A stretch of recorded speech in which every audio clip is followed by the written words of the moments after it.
queridos irmãos e irmãs, mais uma vez eu tenho a honra e a alegria de saudá-los com a graça e a paz do Senhor Jesus. E gostaria de convidar a igreja para juntos abrirmos a nossa Bíblia no livro dos Atos dos Apóstolos. Atos dos Apóstolos, capítulo 2, versos 42 ao 47.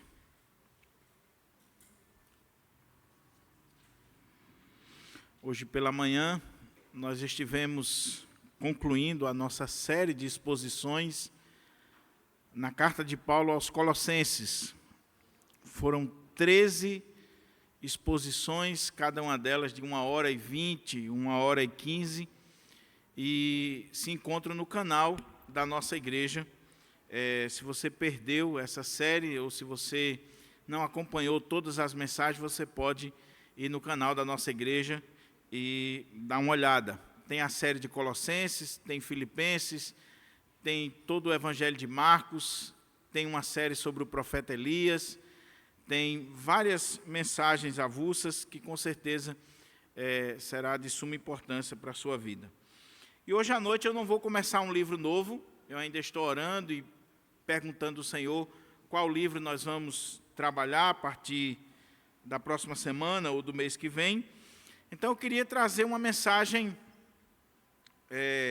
avulsa, tendo em vista que nós estamos no mês de agosto, mês de missões da Igreja Presbiteriana do Brasil, e eu queria trazer uma palavra ao coração da igreja, baseado nesse texto, que é tão conhecido, é tão falado, tão ministrado, mas com certeza, por ser inspirado pelo Espírito Santo, ele tem muito a nos ensinar nesta noite. Então, Atos dos Apóstolos, capítulo 2, versos 42 ao 47, nós estamos lendo na versão Almeida Revista e atualizada. Diz assim a palavra do Senhor: E perseveravam na doutrina dos apóstolos e na comunhão, no partir do pão e nas orações. Em cada alma havia temor, e muitos prodígios e sinais eram feitos por intermédio dos apóstolos. Todos os que creram estavam juntos e tinham tudo em comum. Vendiam as suas propriedades e bens, distribuindo o produto entre todos, à medida que alguém tinha necessidade. Diariamente perseveravam unânimes no templo, partiam o pão de casa em casa e tomavam as suas refeições com alegria e singeleza de coração, louvando a Deus e contando com a simpatia de todo o povo. Enquanto isso, acrescentava-lhes o Senhor dia a dia os que iam sendo salvos. Vamos orar, vamos pedir ao Senhor que nos oriente, que fale o nosso coração, que nos abra a porta à palavra e seja propício a nós a partir da exposição da Sagrada Escritura. Pai querido, nós estamos diante da Tua palavra, que é viva, que é eficaz, que é inspirada pelo Teu Espírito Santo, e carecemos da iluminação deste mesmo Espírito para podermos ministrar esta palavra ao nosso coração e o coração da igreja. O desejo do nosso coração e o clamor da nossa alma é que o Senhor fale conosco, que o Senhor nos instrua, que o Senhor nos edifique, que o Senhor renove a nossa fé, que o Senhor nos transforme para a glória do Teu nome. Fala conosco, Senhor, aquilo que nós precisamos ouvir enquanto igreja e não simplesmente o que nós queremos ouvir. Fala ao nosso coração. É em Cristo Jesus que eu te oro, hoje e sempre. Amém. Amém. Meus irmãos e irmãs, o tema da mensagem nesta noite é os 5 fundamentos de uma igreja bíblica e relevante. Os 5 fundamentos de uma igreja bíblica e relevante. Há poucos dias, eu vi uma postagem nas redes sociais que me chamou muita atenção.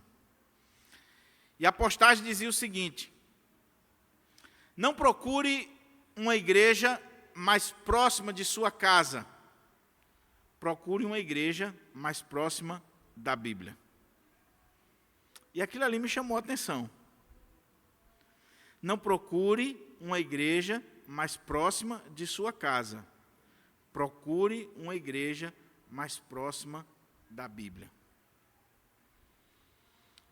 É claro que a escolha de uma igreja é fundamental e é de extrema importância para a nossa vida, seja para mim, seja para você.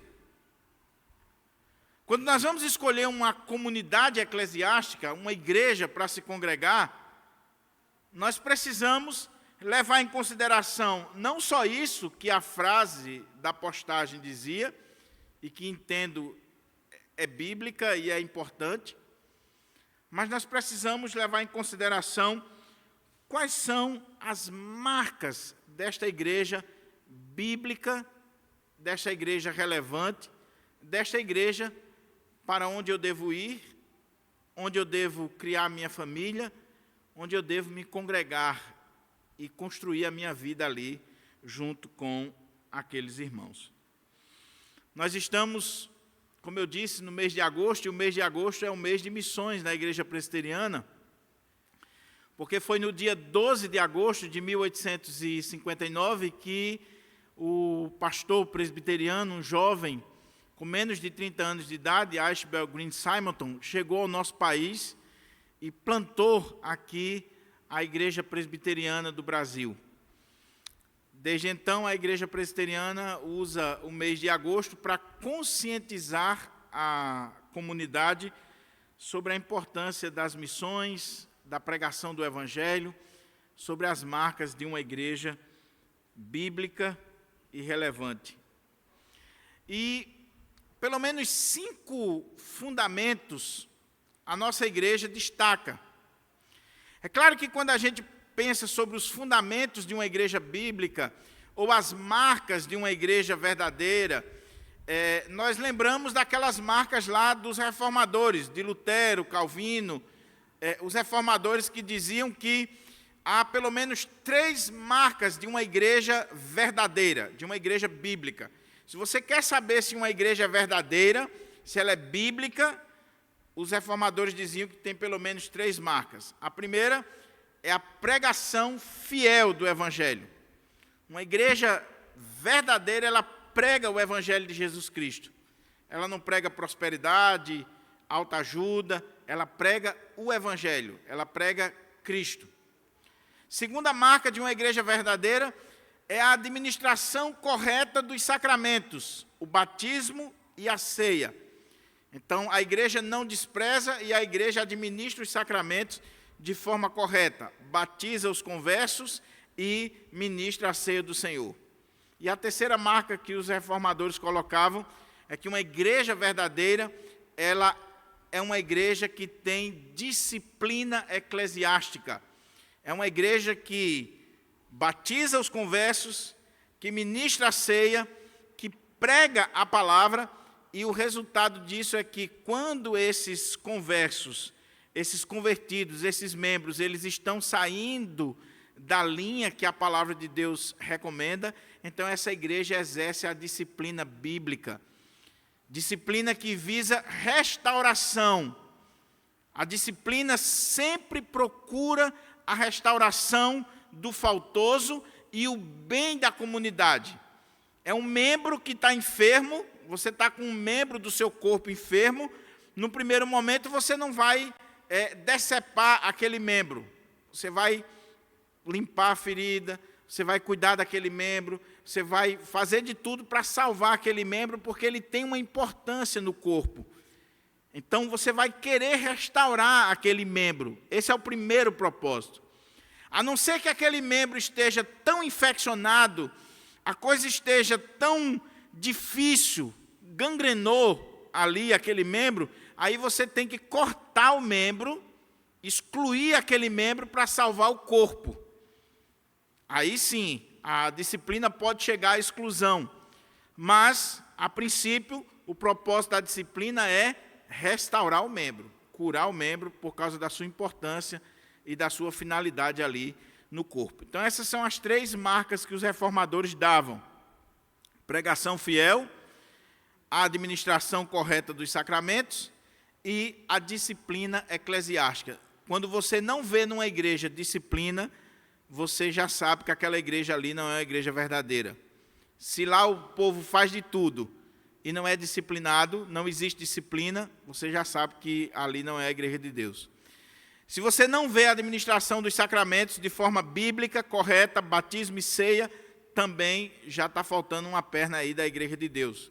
E se você não vê a pregação fiel, bíblica, do Evangelho de Jesus Cristo, se você vai para a igreja, para uma comunidade, e chega lá, o pastor é um contador de história, de piada, e tem tudo no culto, menos a Bíblia, o maior espaço do culto é para entretenimento e não a palavra de Deus, você já sabe que você está no lugar errado, tem alguma coisa errada naquela igreja. Essa era a visão dos reformadores. Mas, ao longo dos anos, outros líderes, pastores, comunidades, foram pensando em marcas, em fundamentos, em pilares de uma igreja bíblica. Não só esses 3, mas se você for na internet e colocar assim, marcas de uma igreja verdadeira, você vai ver gente pregando aí 10 marcas de uma igreja verdadeira, 20 marcas. É claro, a Bíblia tem inúmeras marcas. Porém, a igreja presbiteriana, além das 3 que eu citei dos reformadores, a igreja destaca 5 fundamentos de uma igreja bíblica e de uma igreja relevante, à luz do texto de Atos que eu acabei de ler. Eu não vou fazer uma pregação expositiva no livro de Atos, eu não estou expondo o texto em detalhes, não é esse o propósito aqui, mas eu vou pensar do texto essas 5 marcas, esses 5 fundamentos, à luz do texto, sem fugir do texto. Esse é o propósito. Porém, eu não estou expondo aqui o livro de Atos, eu estou expondo um tema, eu estou expondo alguns pontos que são fundamentais para nós.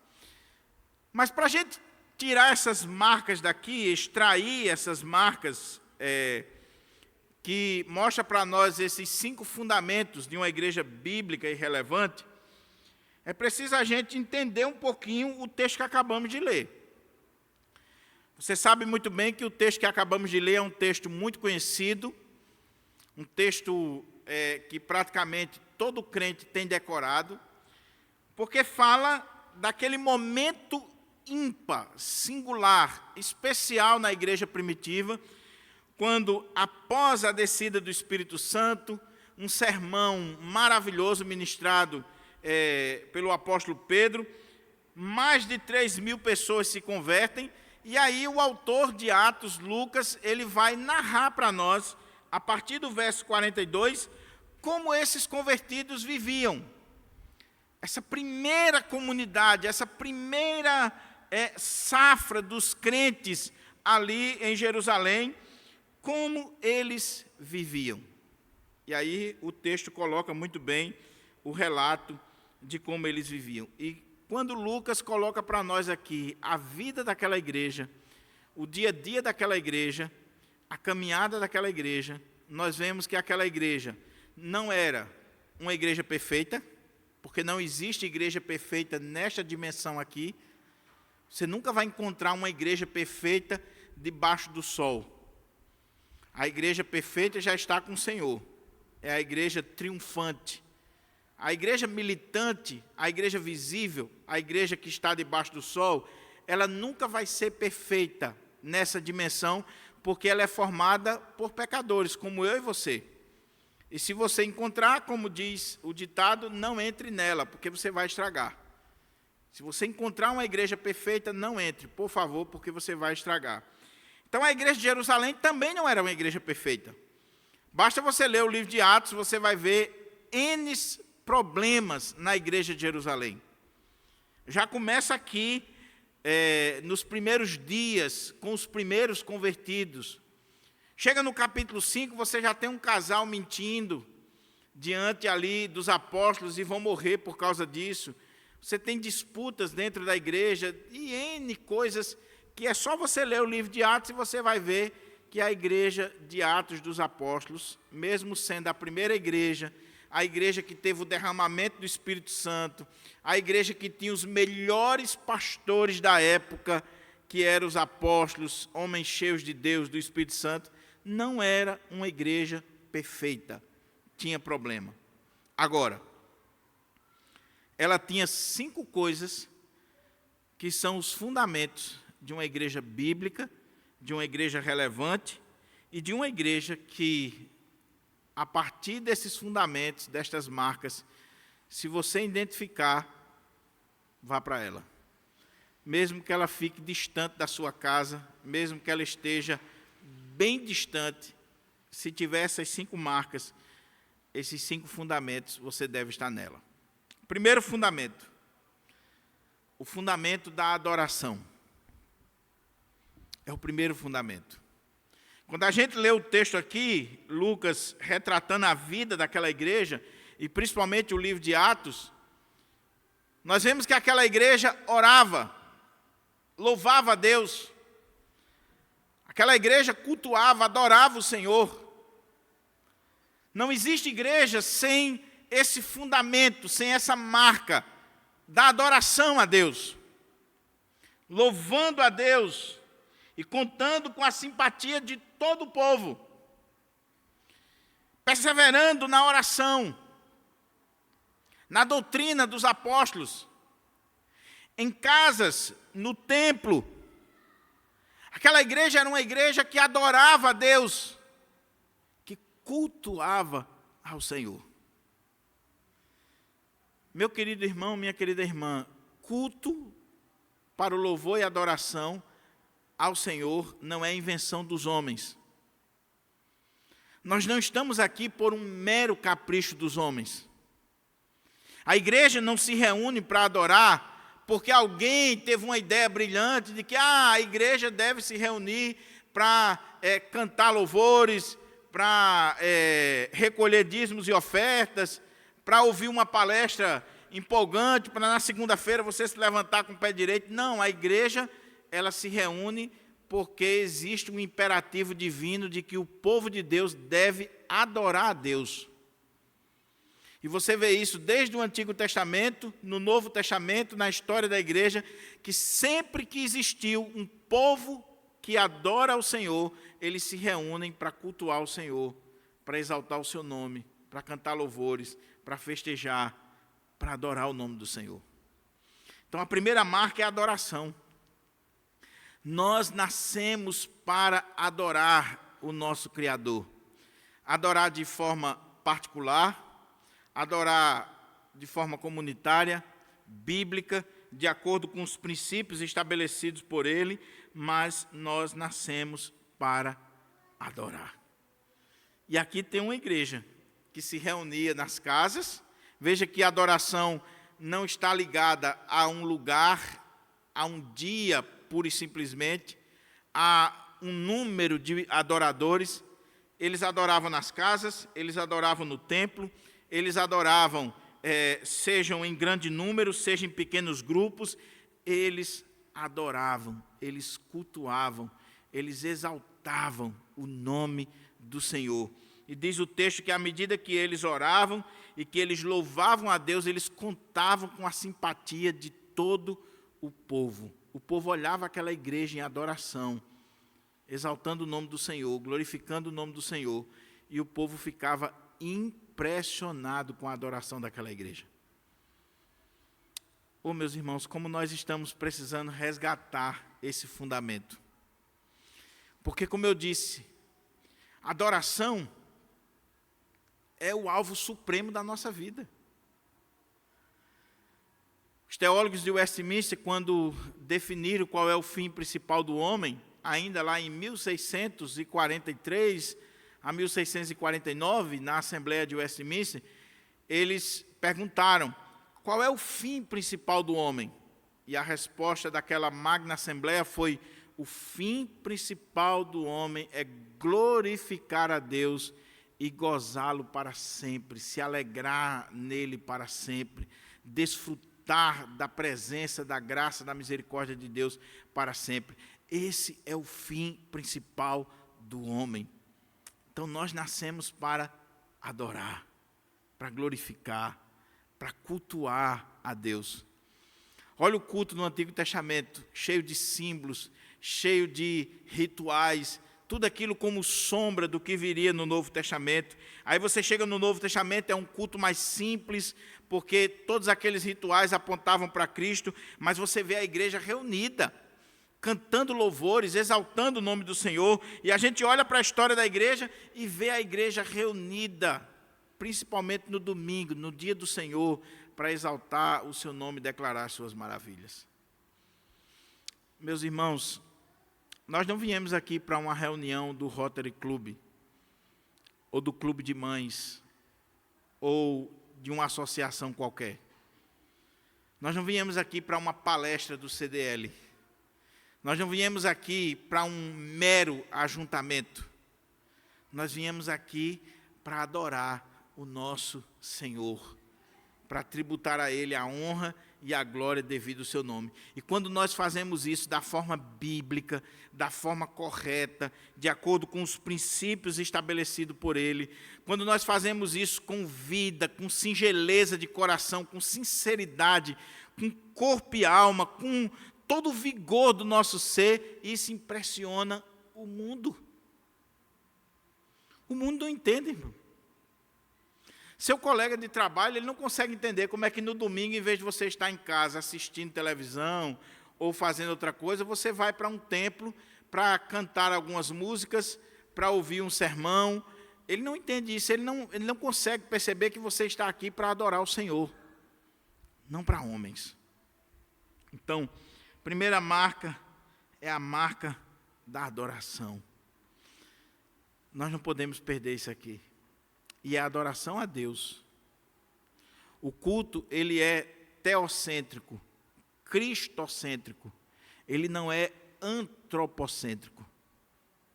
Nada no culto pode ser voltado para o homem. O centro do culto não é, nem pode ser, nem deveria ser o homem. Seja o pastor, seja qualquer liderança, seja o grupo de louvor, seja o pecador que está presente, porque todos são pecadores. A liturgia do culto não pode ser antropocêntrica. A liturgia do culto é para Deus, é um serviço. A palavra liturgia quer dizer serviço, serviço sagrado. Nós estamos aqui prestando um serviço para Deus.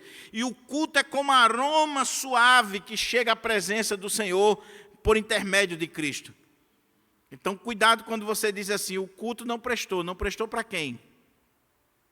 Porque o culto não foi para você, o culto não foi para mim. Eu tenho que perguntar se o culto realmente foi agradável a Deus e não ao homem. O problema é que com o advento do humanismo e de uma série de coisas aí na história, foi se voltando o culto para o homem. Então, em algumas comunidades, muito embora tenha o nome de adoração a Deus no culto, o culto é totalmente antropocêntrico. Aí você vê as orações, que as orações são voltadas só para o homem, para o bem-estar do homem. As músicas só falam de vitória, de sucesso, de caminhar, de você vencer e tal. Não são músicas que exaltam e que glorificam a Deus, é só você prestar atenção na letra. As pregações não falam de céu, de inferno, de Jesus, de perdão, não fala nada disso. As pregações são palestras de psicologia barata, de autoajuda e passos para que você saia da igreja dizendo assim, puxa vida, agora eu vou ter sucesso. A pessoa não sai glorificando a Deus, a pessoa não sai contemplando a majestade de Deus e com o desejo de adorar o Criador, de se render diante do Criador. Ela sai dali achando que o Criador é um office boy, é um médico de plantão numa cidade do interior, é alguém que tem que está ali pronto para satisfazer os seus caprichos. Por quê? Porque aquele ajuntamento solene, aquela assembleia, aquele culto, teve tudo, menos a centralidade de Deus, a adoração a Deus, a glória de Deus, do nosso Senhor e Salvador Jesus Cristo. Então, a primeira marca é essa adoração. Uma igreja que adora, e adora através dos cânticos, adora através das orações, adora através da ministração correta da palavra, adora com todo o seu ser, com toda a sua vida, com todo o vigor. Por isso, meus irmãos, que eu insisto nisso aqui, eu sempre gosto de dizer, irmãos, eu fico triste quando eu vejo assim um louvor morto. Quando eu vejo assim um momento de louvor que nem um funeral, eu sou acostumado a fazer funeral e ir a funeral, às vezes tem funeral aí que é muito mais animado do que muitos louvores em algumas igrejas. Eu não consigo admitir isso. Eu não consigo admitir que o Carnatal, as pessoas se animem mais, correndo atrás de um trio a noite toda, de pé descalço muitas vezes, do que no culto ao Senhor. Eu não consigo admitir. Eu não consigo admitir que Ivete Sangalo louve lá as entidades ou cante as músicas lá profanas com mais vigor do que quando nós estamos cantando aqui ao Rei dos Reis, ao Senhor dos Senhores, aquele que é o único digno de receber toda a honra, glória, louvor e adoração. Eu não consigo entender. Eu não consigo entender esse tradicionalismo petrificado de muitos irmãos que acham que solenidade significa dizer que você tem que ficar calado, estático e não pode fazer nenhum tipo de movimento ou demonstrar nenhum tipo de emoção. Aquilo que J.I. Parker diz que não há nada mais solene do que um cadáver, mas está morto. Então não confunda solenidade e reverência com morte. Tem igrejas que dizem, não, nós somos uma igreja solene, uma igreja reverente, porque tem que ser reverente. Algumas igrejas, se você der um glória, o presbítero vai chegar e dizer assim, no próximo glória você vai para a rua, viu? Próximo glória você está fora. Porque aqui nós somos solenes, igrejas mortas. Igrejas mortas. Mas é esse mesmo tradicionalista, ou tradicional exacerbado, que quando está no estádio e o time dele faz um gol, ele pula que só falta furar o teto do estádio. Ele grita que só falta estourar as veias do pescoço. Se bem que os ABCDistas, os americanos, estão meio assim, né? Né, Julião? Está meio difícil, né, Julião e Magno?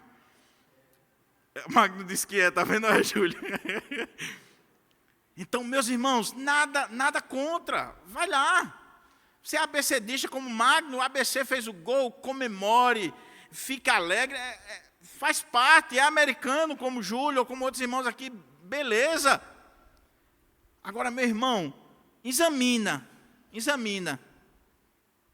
se você tem essa mesma alegria ou deveria ter muito mais quando você está na presença do Senhor, exaltando o Senhor. A começar de que a pessoa não perde um jogo, mas o culto ele perde com facilidade. O jogo não. Adoração. Adoração.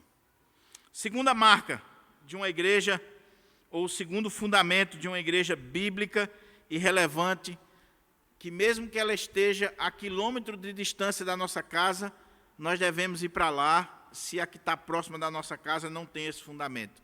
Primeiro, adoração. Adoração a Deus, um culto teocêntrico, cristocêntrico, um louvor que exalta Cristo, uma pregação que exalta Cristo, uma comunidade que está ali por causa de Cristo e para adorar a Cristo. O foco é esse, é adorar o Senhor.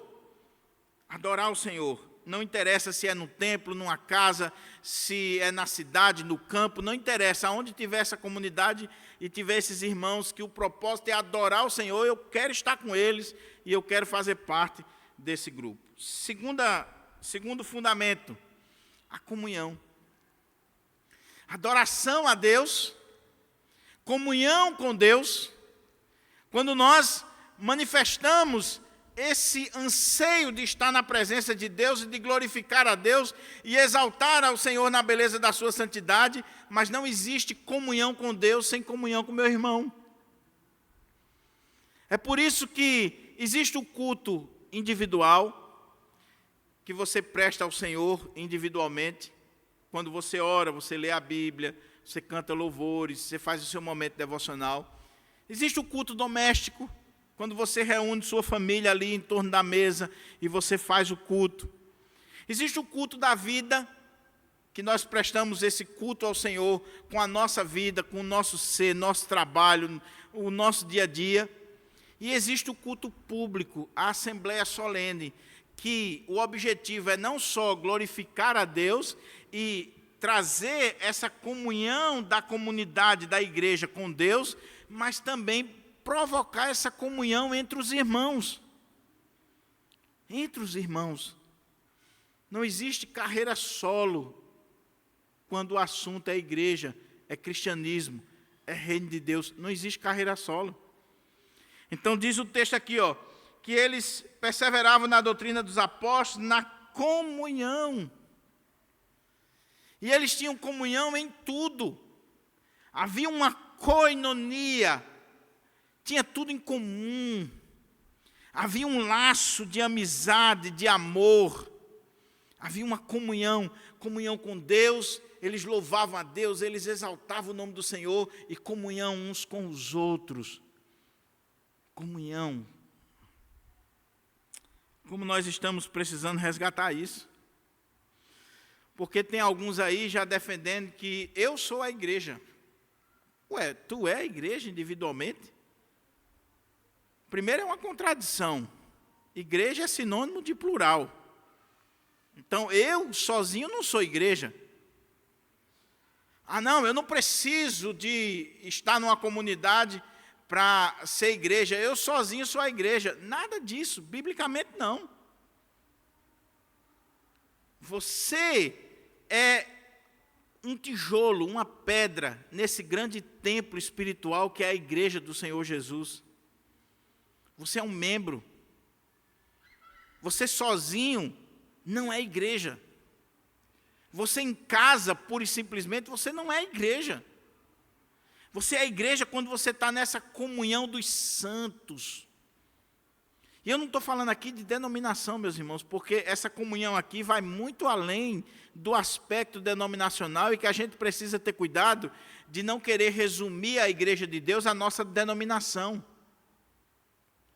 Essa comunhão aqui, a comunhão do povo de Deus, essa união do povo de Deus, ela muitas vezes ultrapassa e deve ultrapassar as barreiras denominacionais. Comunhão com os nossos irmãos. Não dá para caminhar sozinho. Quando Deus nos salva, quando Deus se revela a nós na pessoa do seu Filho Jesus Cristo, Ele nos convoca para fazer parte da eclésia, da igreja, do seu povo, dessa comunidade.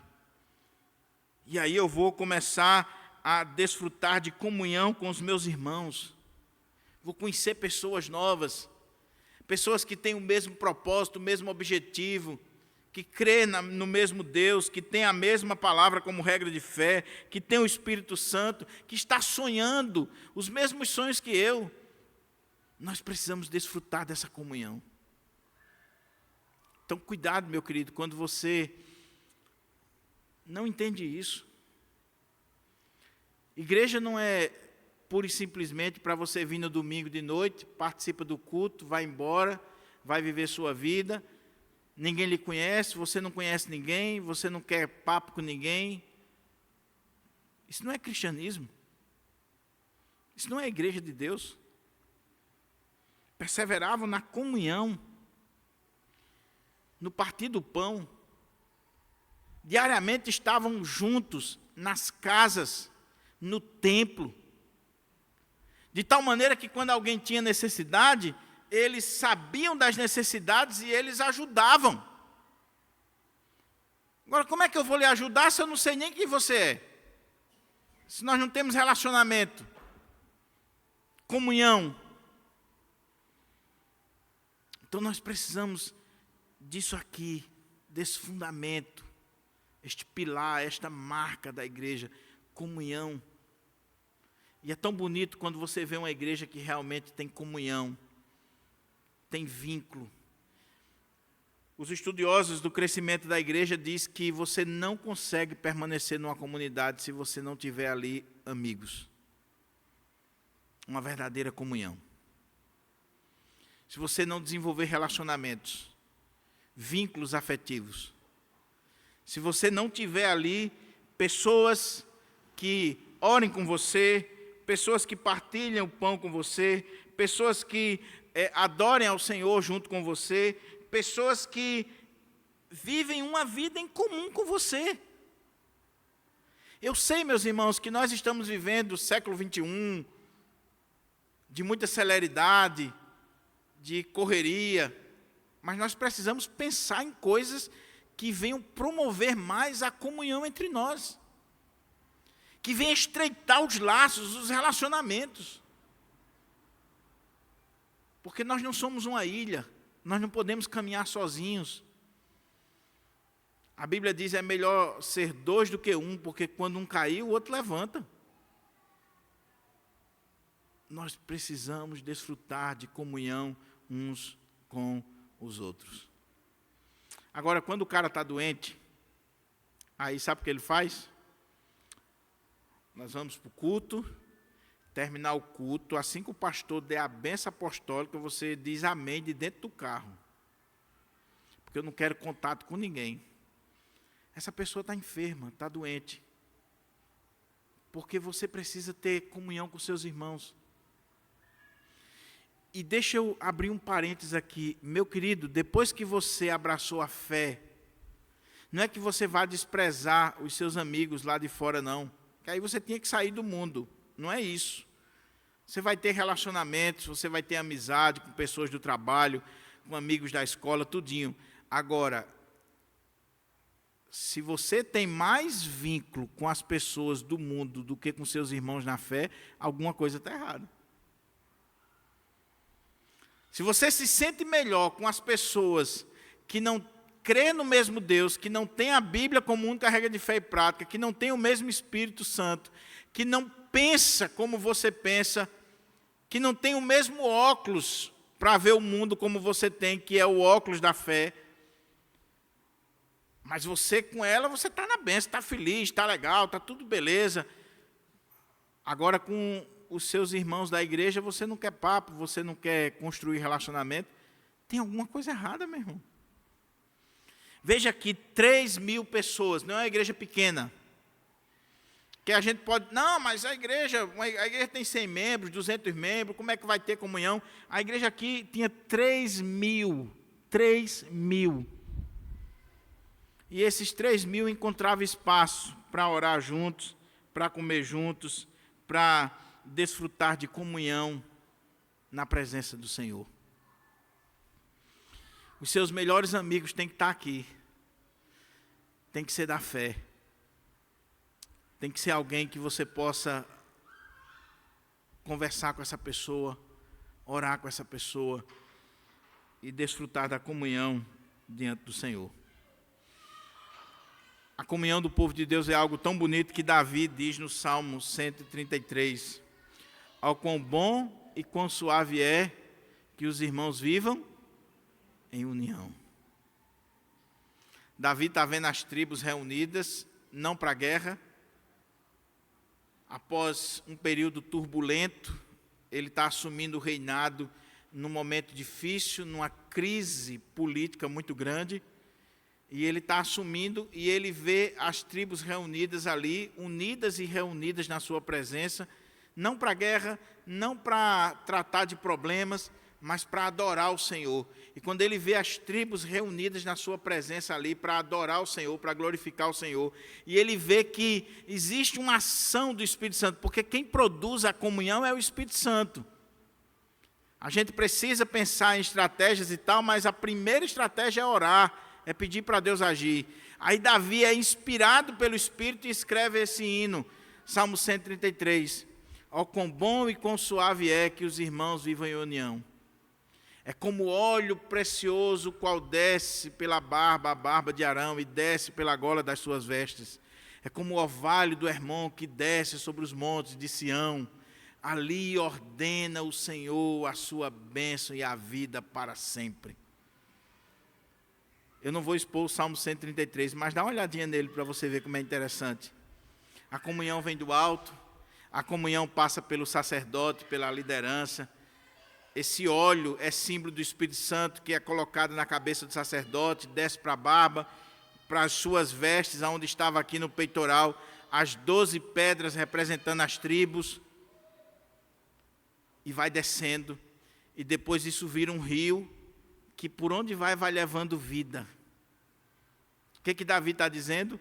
Onde existe a verdadeira comunhão, que é produzida por Deus, pelo Espírito Santo de Deus, que passa pela liderança, pelo sacerdote, pelas tribos, pelo povo, onde existe verdadeira comunhão, ali ordena o Senhor a sua bênção e a vida para sempre.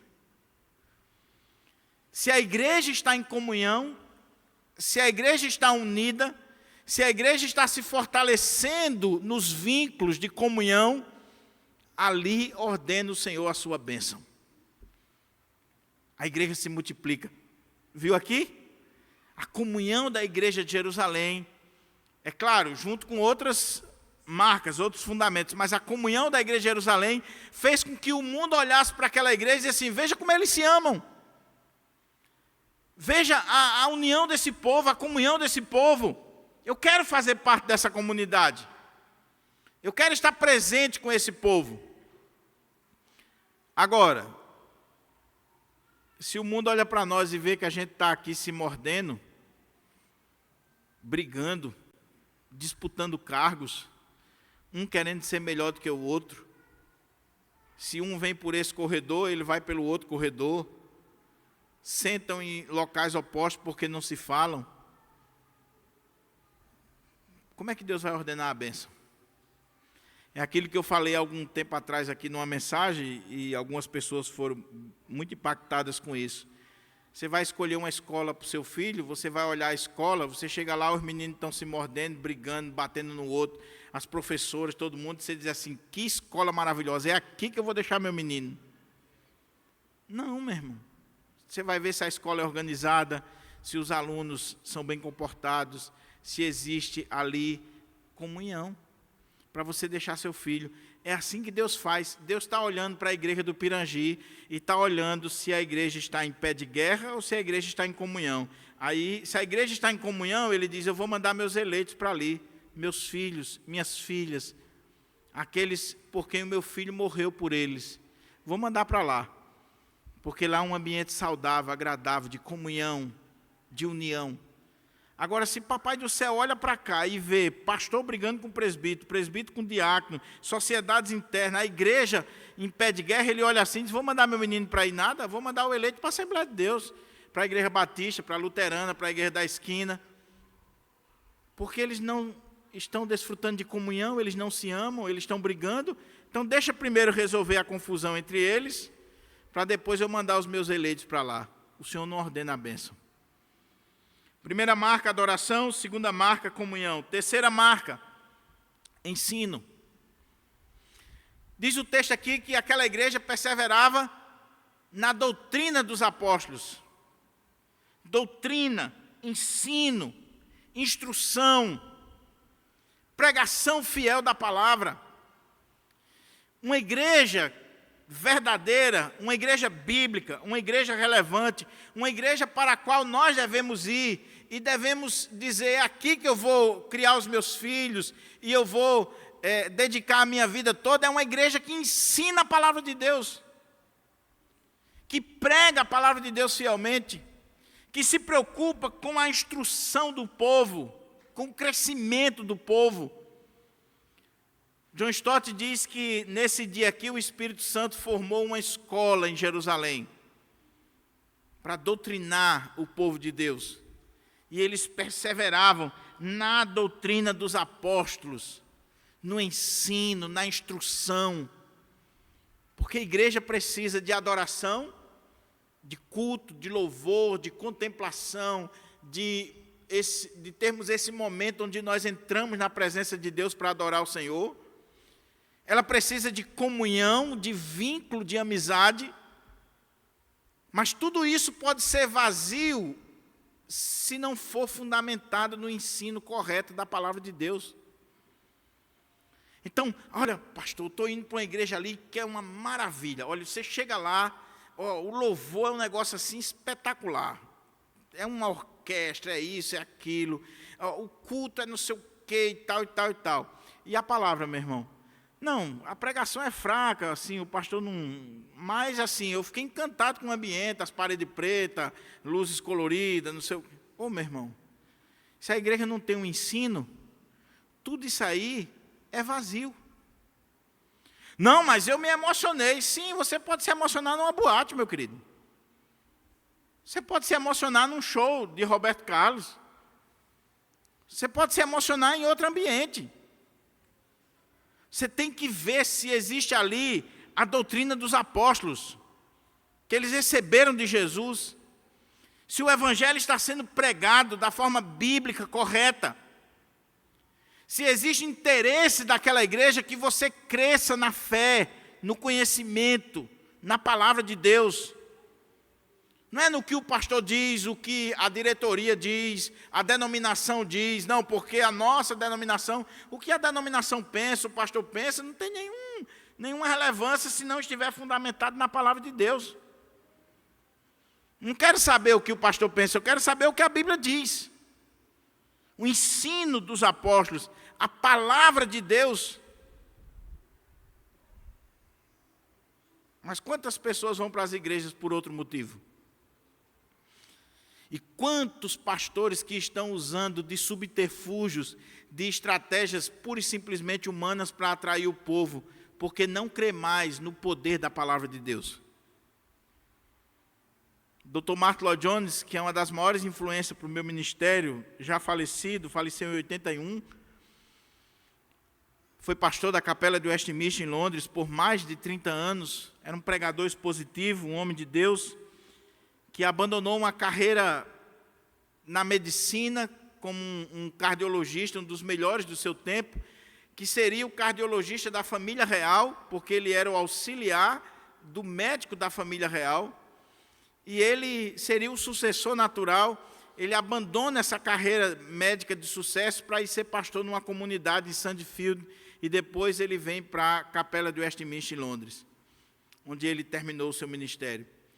Dr. Martyn Lloyd-Jones, quando chegou lá na cidade de Sandfield para pastorear aquela comunidade, quando ele chegou, ele viu, desculpa a expressão aqui do seridoense, uma marmota. Qual era a marmota? Ele viu que na igreja tinha sinuca, jogos, tinha uns cartazes lá com um negócio assim, umas atividades para a moçada, um negócio diferenciado e tal. Mas não havia o ensino da Bíblia, não havia ênfase na palavra de Deus. E ele chegou e disse, joga tudo isso aqui, tira tudo isso aqui. Não, mas como é que o povo vai vir para a igreja, os jovens vão vir para a igreja? Tem que vir para a igreja por causa da palavra de Deus, não por causa disso aqui.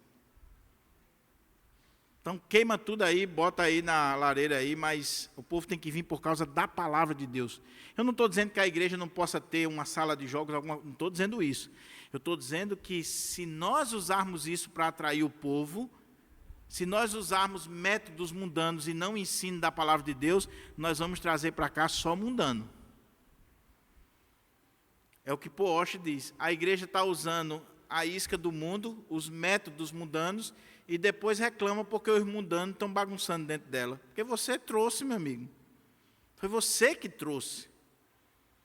Então, se eu boto jogo de luz, se eu dou o que o mundo quer, o que o jovem quer, se eu digo que aqui é legal porque pode tudo, e o jovem vem não por causa da palavra, mas por estas coisas, depois não reclame.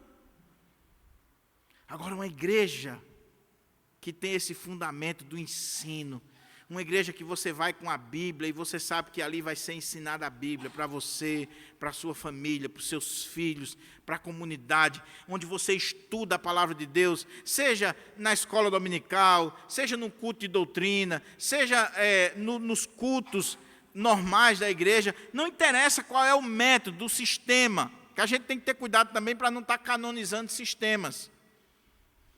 O importante é o ensino, se vai ser no domingo de manhã, na quarta-feira, se vai ser com escola dominical, não interessa. O importante é o ensino da palavra de Deus. É o ensino. E nós vamos doutrinar o povo na doutrina dos apóstolos. John MacArthur, que alguns atribuem essa frase que eu falei no início a ele, procura uma igreja mais próxima da Bíblia e não mais próxima da sua casa. Quando ele assumiu a igreja lá, que ele é pastor há 50 anos, já pregou a Bíblia 3 vezes, se eu não estou enganado, ele assumiu a igreja, ele disse, olha, eu vou expor a Bíblia para a igreja. E a porta do meu gabinete vai estar aberta para receber os irmãos a hora que os irmãos quiserem. Mas eu queria uma coisa da liderança da igreja, eu quero que vocês me dêem tempo para estudar a Bíblia, para orar, para pregar a Bíblia para o povo. Porque eu creio que Deus chama os seus eleitos pela palavra de Deus. Então eu não fui chamado para estar criando evento, para estar fazendo outra coisa. Eu fui chamado para pregar a palavra de Deus. Então se vocês quiserem que eu venha para cá para pregar a palavra, eu quero tempo para estudar, eu quero tempo para me preparar, para alimentar o povo com a palavra de Deus. Vou estar disponível a hora que os irmãos quiserem, mas o meu tempo é para o estudo e a pregação da palavra de Deus. Aquela liderança da igreja disse, estamos fechados com o Senhor. Hoje aquela igreja influencia o mundo inteiro. Manda missionários para o mundo inteiro. Uma igreja com mais de 5 mil membros, programa de rádio, de televisão, na internet, livros, vidas que são alcançadas com o ministério de John MacArthur. Palavra de Deus. E você vê ali a geração antiga, a geração mais nova, as crianças, você vê todo mundo com Bíblia na mão, e aquele pastor expondo a Bíblia de Mateus a Apocalipse, de Gênesis a Malaquias, passando para lá e para cá com a palavra de Deus. Nós estamos perdendo isso, meus irmãos. Nós estamos perdendo isso. Eu dou graças a Deus porque no Brasil, aos pouquinhos, tem um resgate. Graças a Deus pela vida do pastor Hernandes, do reverendo Augusto Nicodemos e tantos outros pregadores expositivos que estão ressuscitando a pregação expositiva no nosso país ou trazendo, porque nos tempos idos aí, só misericórdia. Mas a igreja precisa disso. O crente precisa amar a doutrina, amar o ensino, amar a instrução. Meu irmão, não seja analfabeto da Bíblia. Os nossos pais, os pioneiros, eles não tinham tantas versões como nós temos. Alguns não tinham nem Bíblia, porque não tinham condições de comprar, mas eles conheciam a Bíblia. Irmãos, a liderança da igreja antiga, gente simples, semi-analfabeta, não tinha curso de teologia, mas quando abria a boca era Bíblia, Bíblia, Bíblia. Palavra de Deus. Nós éramos chamados Bíblias na história da igreja no Brasil. Bíblia. Porque era um povo que conhecia a Bíblia. Hoje nós somos analfabetos de Bíblia, tendo Bíblia em várias versões, tendo Bíblia no aplicativo, tendo Bíblia de todo tipo. Nós somos o povo mais analfabeto da Bíblia. E alguns não levam nem Bíblia para a igreja, porque também levar para quê, se o pastor não vai pregar a Bíblia? Se ele vai contar a história, falar da viagem, dar um testemunho, contar uma piada.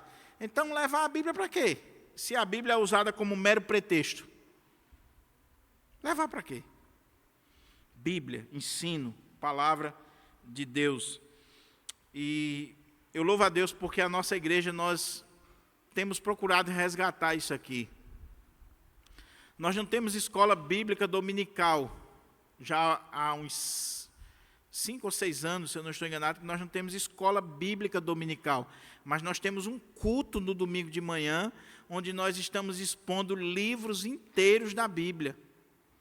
Então nós temos ensino, nós temos instrução, nós temos a pregação da palavra de Deus no método dos pais do Antigo Testamento, dos puritanos ingleses e da herança reformada.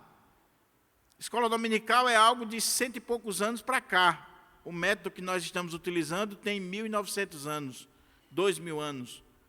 Não sou contra a escola dominical, e se um dia a igreja do Pirangi puder, nós vamos voltar à escola dominical, mas que seja uma escola realmente dominical, bíblica, onde o povo vai ter professores preparados, onde o povo vai estudar a Bíblia, onde o povo vai se aprofundar na palavra de Deus. Não é ter por ter. Não é dividir as classes simplesmente para ir para um canto para ouvir qualquer coisa. É ter para ensinar a Bíblia. Então, não sou contra a escola dominical, não sou contra qualquer tipo de atividade na igreja que seja para ensinar a palavra de Deus. O que eu estou dizendo é que nós estamos ensinando. Se você vem para a igreja domingo de manhã, se você vem para a igreja domingo à noite, você está sendo ensinado na palavra de Deus. Ensino, terceira marca. Quarta marca, para a gente caminhar para a conclusão. Então, primeiro, adoração, o primeiro fundamento. Segundo, a comunhão. Terceiro, o ensino, a doutrina, a instrução da palavra de Deus. O quarto fundamento dessa igreja bíblica e relevante é a evangelização. Veja como há uma sequência. Porque o texto mostra que eles não só perseveravam na doutrina, na comunhão, no partir do pão, nas orações, em cada alma havia temor, havia milagres, prodígios e tal, mas dia a dia o Senhor ia acrescentando os que iam sendo salvos. Por quê? Porque tudo isso aqui promovia a evangelização da igreja, ao trabalho missionário. Cada crente na igreja primitiva e na história da igreja como um todo era um missionário. E quando a gente está falando de evangelização aqui, à luz do texto e à luz da Bíblia e da história da igreja, eu não estou falando de evangelização como um dia, como um evento, um sistema. Não, também não sou contra. Esse final de semana teve um trabalho evangelístico das federações aqui do nosso estado, das mulheres, a Sinodal, né, Amélia? A Sinodal é a federação aqui, as 3 federações, né, dos 3 presbitérios aqui da nossa capital. Trabalho de evangelização lá em São Gonçalo, maravilhoso. Tem que ser feito. Não sou contra esse tipo de trabalho, a uma agência evangelística. Não sou contra. Agora, a gente não pode esquecer que evangelização não é um programa. Evangelização é estilo de vida, é marca de um servo de Deus. Na história da igreja, os historiadores colocam que a igreja cresceu assustadoramente, porque existia uma ideia. Um coração sem Cristo é um campo missionário. Um coração com Cristo é um missionário. Então, cada crente é um missionário. Não é o pastor, não é o presbítero Paulinho ou o presbítero Júlio César. Cada um de nós somos missionários. Cada um de nós devemos levar a palavra de Deus a evangelizar. Cada um de nós devemos ter consciência de que se eu encontrei Jesus Cristo, se eu tive um encontro com Jesus e o meu coração foi tomado por Jesus, eu tenho que levar essa palavra aonde eu estiver. O problema é que nós terceirizamos a obra missionária, a evangelização. Terceirizamos para a igreja, então a gente diz assim, a igreja não tem trabalho missionário evangelístico. Sim, e você? Você prega para o porteiro do seu prédio? Você prega para os seus familiares? Seus colegas de trabalho? Você já deu uma Bíblia para eles, um folheto? Você já evangelizou, já orou por eles? Quantos anos de crente você tem? Você já ganhou alguém para Jesus? Você já fez, já deu um fruto? Não, mas a igreja não evangeliza, a igreja não tem um projeto missionário. E você tem? Porque começa com você. Começa com a sua vida.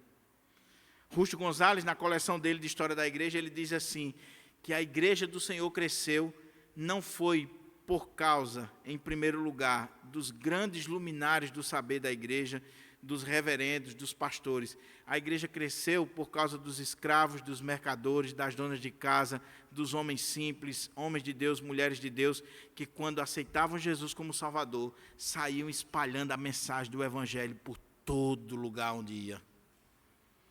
Agora, se você espera missionários, entre aspas, profissionais, é claro que a missão vai ser devagar. Se você centraliza tudo no pastor, não vai dar certo. Não vai dar certo. Evangelização. Evangelização como um programa da igreja, a igreja precisa ter estratégia missionária, pensar nisso, maravilha, mas evangelização como um estilo, como algo, você tem que ter na sua vida assim, eu não posso chegar ao final do ano sem eu ter falado de Jesus para alguém, sem ter levado a palavra de Deus para alguém, sem ter evangelizado alguém. Você vai num restaurante legal e depois você, olha, fulana, eu comi em um restaurante tão bom, você precisa ir lá. E Jesus mudou sua vida, é o melhor da sua vida, e você não diz isso para ninguém. Vergonha, medo. Por quê? Uma vez eu perguntei para um professor no seminário, pastor Sérgio Lira, Sérgio Ribeiro Lira. Inclusive é um dos nomes para a gente trazer de novo aqui na nossa igreja, para um final de semana.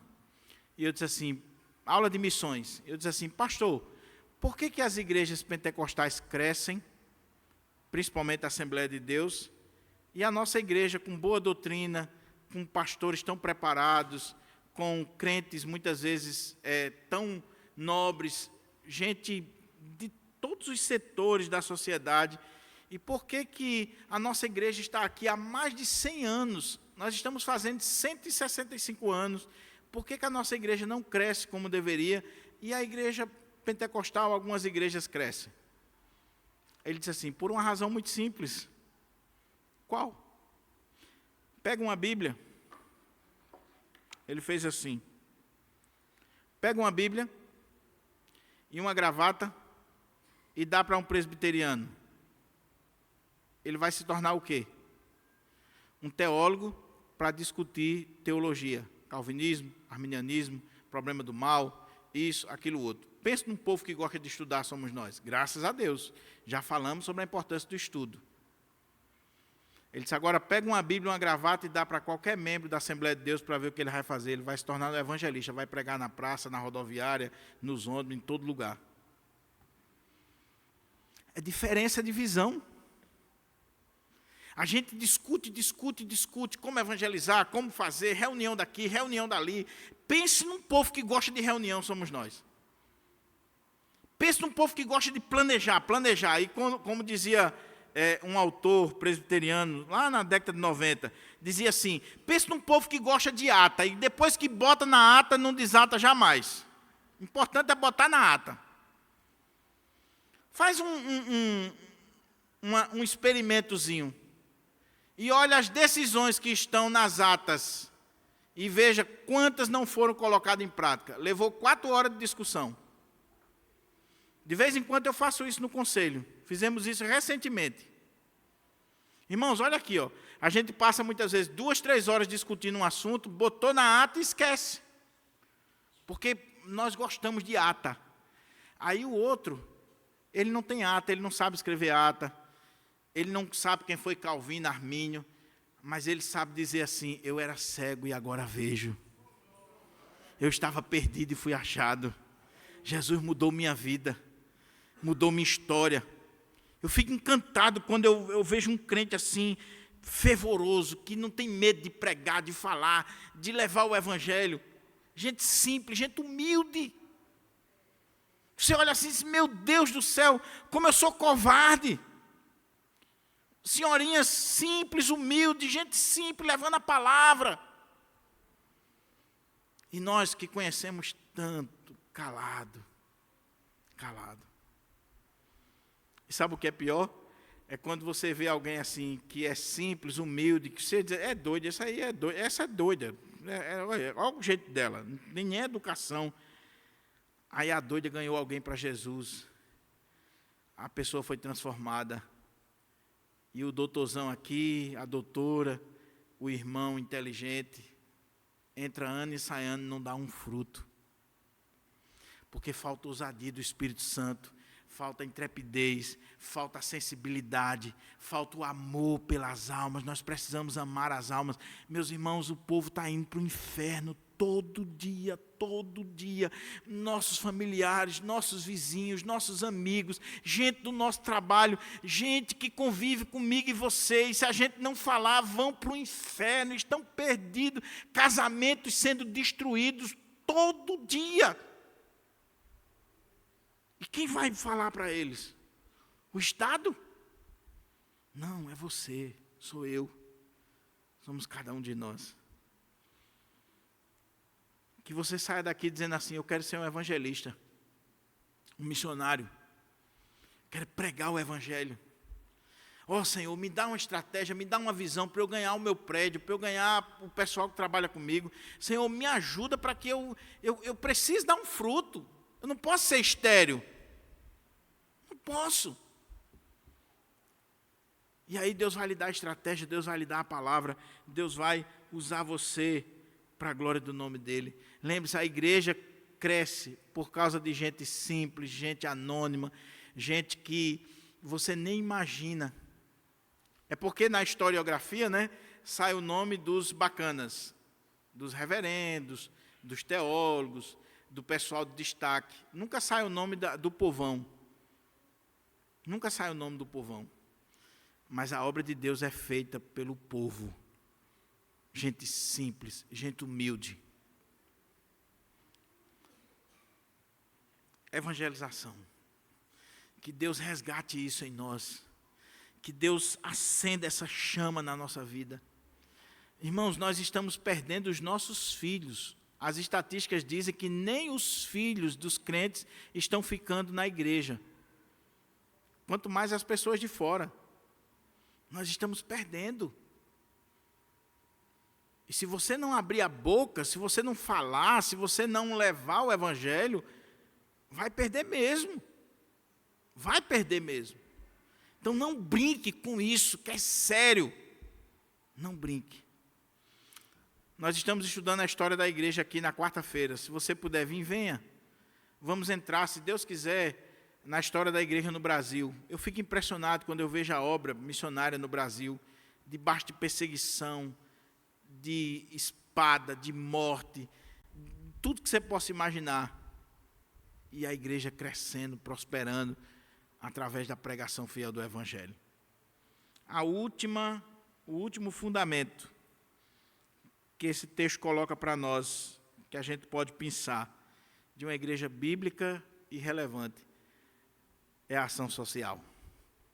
Veja como as coisas estão ligadas. Adoração, comunhão, ensino, evangelização e ação social. Aquele povo tinha tudo em comum. Não havia necessidade entre eles. Quando alguém passava necessidade, a igreja se reunia.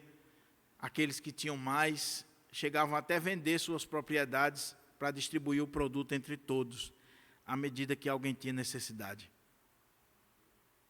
Uma igreja verdadeira, uma igreja bíblica, uma igreja relevante, ela não pode ter gente passando necessidade no meio dela e ela ficar sem olhar aquilo. Ela não pode. A igreja precisa fazer ação social, começando com os domésticos da fé. A gente precisa aprender isso na Bíblia, o princípio bíblico. Começa com os de casa, os domésticos da fé. Não vamos querer aqui ajudar uma pessoa que está lá do outro lado do mundo se a gente não está fazendo o dever de casa. Primeiro vamos começar com o de casa. Quem está do nosso lado, que está precisando de ajuda, está precisando de uma mão estendida, está precisando de alguém que vá ali e verifique. Esse é o trabalho da junta diaconal. Na Bíblia, diácono, ele abre porta, sim, mas o trabalho do diácono, principalmente, é ir nas casas e ver a necessidade das pessoas, a carência das pessoas, trazer a informação para a igreja, para que a igreja se una e ajude aquela pessoa. Ação social. Não confunda ação social com mero assistencialismo. Não é só dar uma cesta básica, pagar uma conta de luz, é ação social. É você levar dignidade para aquela pessoa, muitas vezes conseguir um emprego para aquela pessoa, pagar um curso para aquela pessoa, fazer diferença na vida dela. Fazer diferença na vida dela. Eu louvo a Deus porque a nossa igreja aqui, nós temos vários exemplos disso. Nós já tivemos aqui, em momentos da igreja, que a igreja pagou curso para jovens, que a igreja ajudou pessoas e ajuda. E não é porque a igreja estava cheia de dinheiro, não. No momento mais crítico dessa construção aqui, o conselho da igreja, de forma sensível, chegou a ajudar jovens aqui da nossa igreja que precisavam de um empurrão na vida. Um empurrão. Ação social. Mas essa ação social, ela precisa ser da instituição, como eu disse, a igreja deve fazer, ela tem que pensar, ela tem que refletir. Os dízimos e as ofertas não é pura e simplesmente para manter o prédio ou pagar salário de pastor, é para também ajudar aqueles que precisam. É isso que a Bíblia coloca. Mas essa ação social, ela também acontece individualmente. Quando eu sou crente, eu tenho consciência de que Deus me dá recursos, não só para mim ou para minha família, mas para ajudar o meu próximo. Fazer ação social. Porque não adianta, meu irmão, você vai pregar o evangelho para a pessoa, ela está com fome, ela está carente, e você diz assim, vai embora, Jesus lhe abençoe. Aí Tiago diz, o que você fez? Você não deu a roupa, você não deu o alimento, você não estendeu a mão, o que você fez com essa pessoa?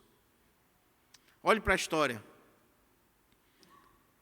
A igreja do Senhor, a igreja cristã, cuidou de crianças, a igreja cuidou de órfãos, de viúvas, alimentou gente ao longo da história, cuidou de leprosos, os leprosários, os hospitais, albergues, tudo isso nasceu nesse contexto da igreja, de ajudar.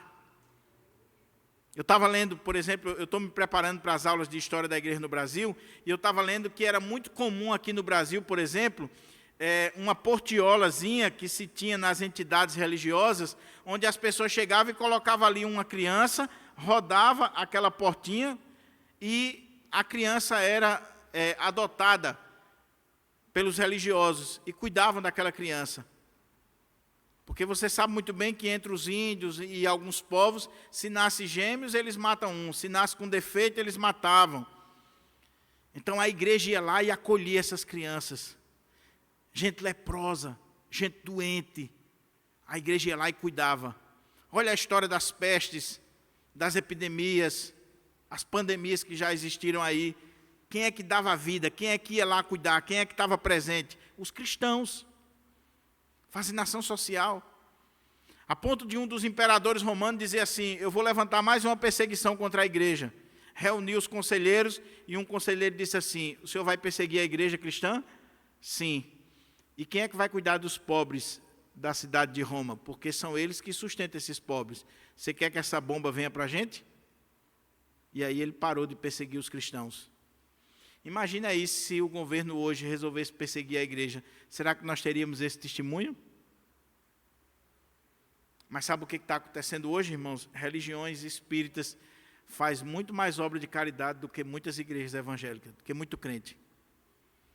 Enquanto a gente traz 1 quilo de alimento, muitas vezes, para distribuir, fazer 4 cestas básicas, como foi feito esse mês, 4 cestinhas pequenas, eles vão em instituições, levam 50, 70, 80 cestas básicas. Que assistência é essa que a gente está fazendo? Que visão do excluído, do pobre, do necessitado? E começa com a gente. E quando a gente faz isso, meus irmãos, eu concluo aqui, quando a igreja cumpre o seu papel social, quando a igreja cumpre o seu papel social, veja, por favor, nós não podemos confundir a missão da igreja. A missão da igreja é a pregação do evangelho, é a salvação de vidas, mas tem um aspecto social, e isso vai acontecer naturalmente. O problema é que desde a década de 60, com o evangelho social nos Estados Unidos, a teologia da libertação no contexto católico latino-americano e principalmente a missão integral no contexto evangélico, tem muita gente defendendo que a missão da igreja é simplesmente uma missão social. Eu não estou falando disso. Porque também não adianta você dar pão, educação, ou seja lá o que for, e a pessoa ir para o inferno. Não é isso que eu estou falando. Então, cuidado com esse viés ideológico, muitas vezes marxista, infiltrado na teologia, quer católica, quer protestante, que tem sido condenada tanto lá como aqui, onde as pessoas, não, a missão da igreja é social, é para promover uma revolução e uma transformação social. Não, a missão da igreja é a glória de Deus, adorar a Deus e pregar o evangelho para a salvação dos perdidos. Agora, fazendo isso, ela também faz a obra social. E quando ela faz a obra social, ela impacta o mundo. Porque o mundo olha assim e diz, esse povo é diferente. Esse povo aí não está aqui só para conversar, não, para soltar conversa fiada. Esse povo aí está para fazer diferença nessa sociedade. Esse povo é diferente. Eu vou contar um testemunho aqui para os irmãos, não para a minha glória, por favor, não veja por isso. Eu estou querendo só ilustrar como faz diferença o aspecto social. Quando eu fui pastor na congregação aqui de Guarapes, periferia, durante 10 anos, a gente fazia muito trabalho social, mesmo com os recursos pequenos que nós tínhamos lá e com a ajuda de Pirangi. Às vezes até associações nos ajudavam a promover cursos profissionalizantes, conseguir coisas para o bairro. Eu me envolvi com o conselho comunitário para ir atrás de calçamento, de segurança para o bairro. A gente ia para audiências com os governantes aqui, atrás de escola. O que você imaginar para o bairro, eu participei. Mas teve uma coisa que marcou. Um dia, nós levamos uma pessoa para o hospital e o médico disse assim, olha, esse rapaz era da igreja.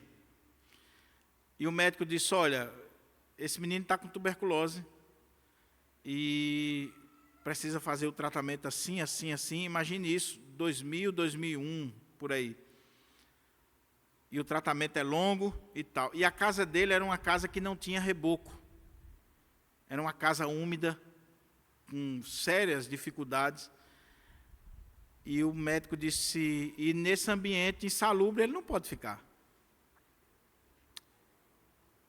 Eu vi aquela situação e eu e minha esposa tomamos a decisão de levar para dentro da nossa casa. Meu filho pequeno. Tinha algumas pessoas que nos ajudavam, até de algumas igrejas e da nossa própria igreja, que disse assim, você vai trazer um tuberculoso para a sua casa? Nunca mais eu venho aqui. Tranquilo. E nós trouxemos, eu, minha esposa, meu filho pequeno, e trouxemos esse rapaz. E tratava com dignidade. Comia na mesa com a gente, é claro, com todos os cuidados, comia na mesa, tinha o quarto dele lá, tudinho. No final do tratamento, nós fomos todos fazer os exames, tomar aqueles comprimidos. Graças a Deus, nem eu, nem Justinete, nem Diego pegamos. E aquele rapaz foi tratado. Até hoje, esse rapaz, onde ele me encontrar, ele me abraça, ele me beija, ele me chama de pai, chama Justinete de mãe.